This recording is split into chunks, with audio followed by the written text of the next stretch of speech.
दोस्तों, आप सभी को मेरा नमस्कार।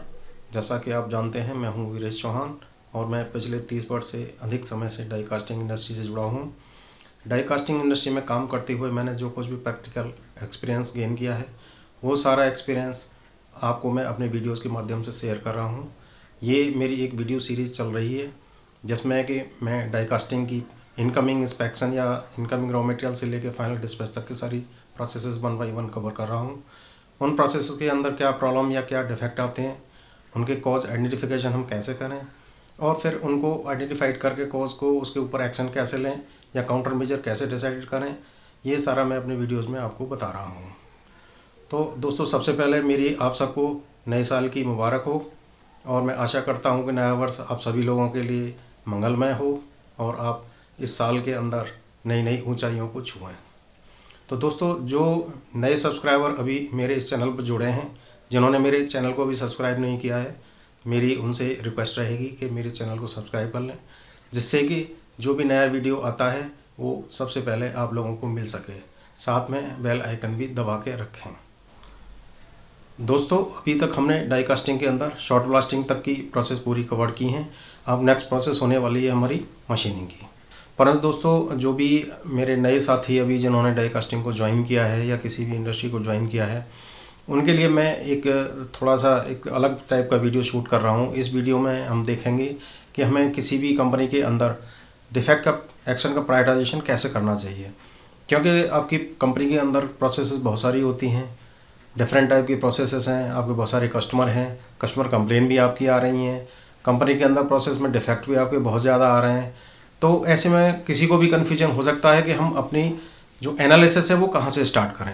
तो इसके लिए दोस्तों, मेरा ये वीडियो होने वाला है कि हमें अपना एनालिसिस कहाँ से स्टार्ट करना है।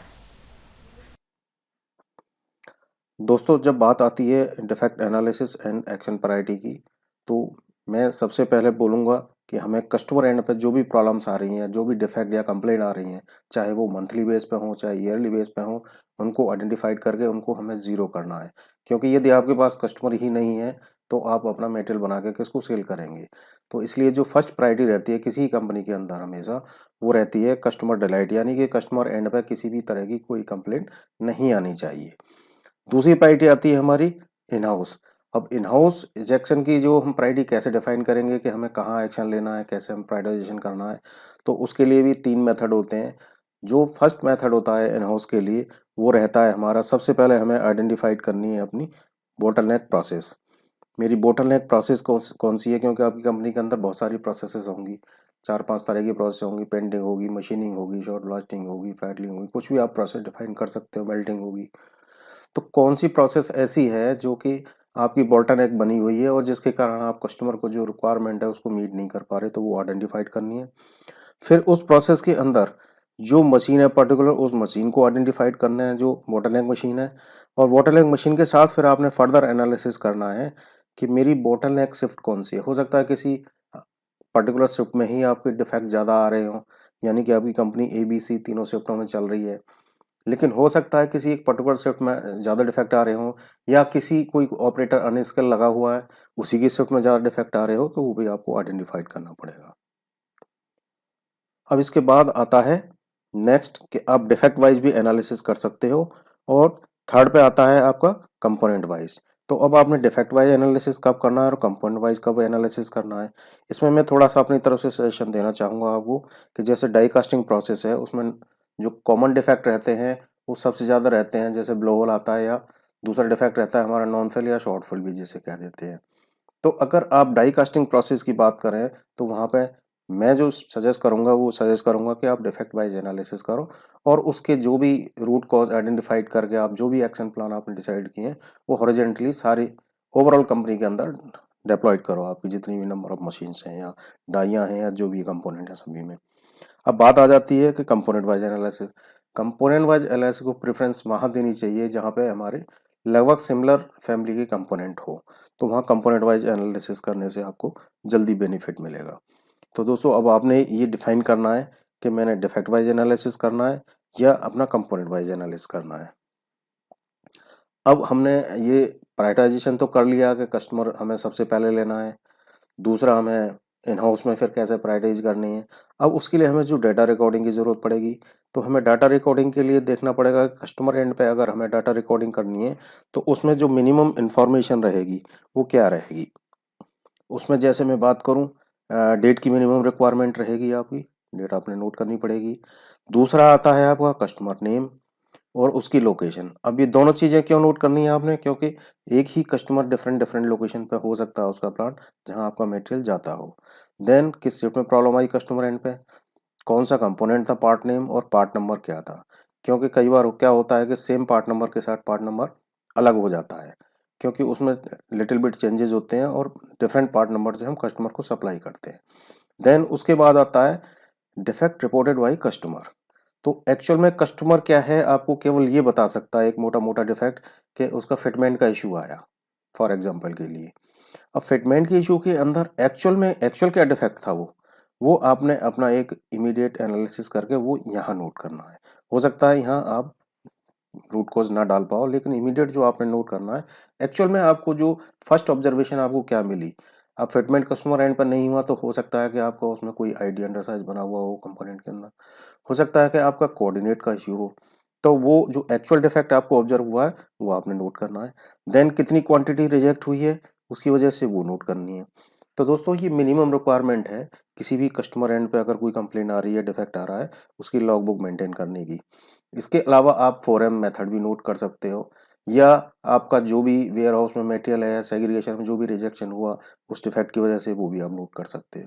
तो अब आपने अपनी कंपनी वाइज ये डिसाइडेड करना है कि मैंने क्या क्या चीज़ नोट करनी है। दोस्तों इन हाउस के जो डिफेक्ट आ रहे हैं उनकी डेटा रिकॉर्डिंग हम कैसे करेंगे, उसके लिए आपने सबसे पहले डेट नोट करनी है। डेट के साथ साथ फिर आपने वो प्रोसेस नोट करनी है, किस प्रोसेस में मेरी ये प्रॉब्लम आई है, उस प्रोसेस में कौन सी लाइन में प्रॉब्लम आई है, क्योंकि किसी एक प्रोसेस के अंदर आपकी डिफरेंट डिफरेंट लाइन हो सकती हैं। देन उसके बाद किस शिफ्ट में इशू आया है, किस मशीन पे आया है। अब यहाँ पे जो शिफ्ट है ये भी नोट करना बहुत ज़रूरी है, क्योंकि हो सकता है कि कोई अनस्किल्ड मैन पावर आपकी पर्टिकुलर किसी शिफ्ट में काम कर रही हो और इसी शिफ्ट में आपका डिफेक्ट सबसे ज़्यादा आ रहा हो। तो जब आप एनालिसिस करेंगे तो ये आइडेंटिफाइड कर पाएंगे कि मेरी इसी शिफ्ट में ज़्यादा प्रॉब्लम आती है, ABC में किसी भी शिफ्ट में, और ये ऑपरेटर वहाँ पे काम करता है। तो आपने फिर एक्शन लेने में आपको आप पिन पॉइंट अच्छे से कर पाएंगे। देन उसके बाद आता है आपका part name, part number, then defect क्या है एक्चुअल में वो, और डिफेक्ट की कैटेगरी।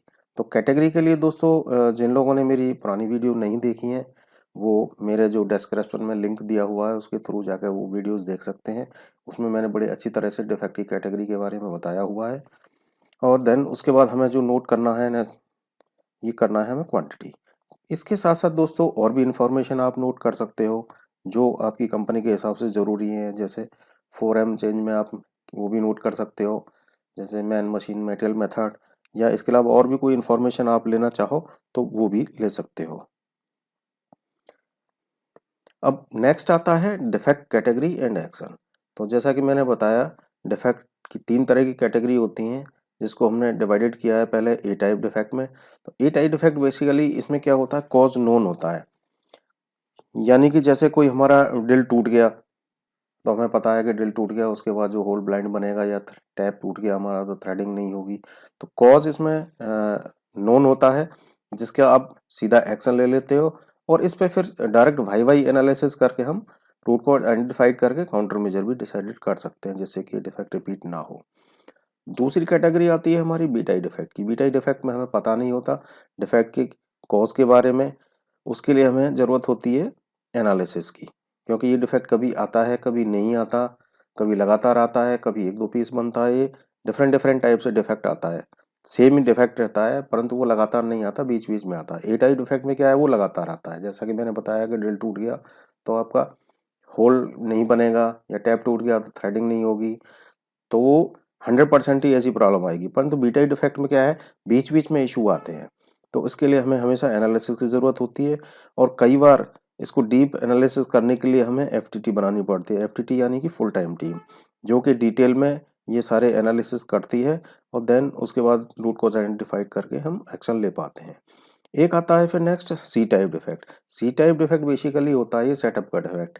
सेटअप यानी कि जैसे डाई कास्टिंग इंडस्ट्री में बात करूं, डाई वार्म अप के लिए जो आप शॉट लगाते हो तो वो भी आपने नोट करके रखने हैं। कहीं ऐसा तो नहीं है कि जो अगर आपकी कंपनी के अंदर 10 या 12% रिजेक्शन आ रहा है, उसमें जो सेटअप का रिजेक्शन ही आपका 5% कंट्रीब्यूशन हो, तो फिर आपने सबसे पहले सेटअप के डिफेक्ट को रिड्यूस करने के लिए एक्शन लेने पड़ेंगे। अब इसके बारे में अगर देखेंगे आप, जनरली इसका भी कॉज नोन होता है एमएससी डाई डिफेक्ट में कि उसका कॉज क्या है, किस वजह से ये डिफेक्ट आया है। कई बार हमें एनालिसिस भी करना पड़ जाता है, देन उसके बाद कॉज आइडेंटिफिकेशन करके हम एक्शन लेते हैं। तो दोस्तों आशा करता हूँ कि ये आपको सारी चीज़ें क्लियर हो गई होंगी। अगर अभी भी आपको क्वेश्चन है तो आप कमेंट्स करके मेरे को ज़रूर बताएं, जैसे कि आने वाले वीडियोज़ में वो सारी चीज़ें मैं कवर करूँगा। और अब मिलते हैं आपसे नेक्स्ट वीडियो में।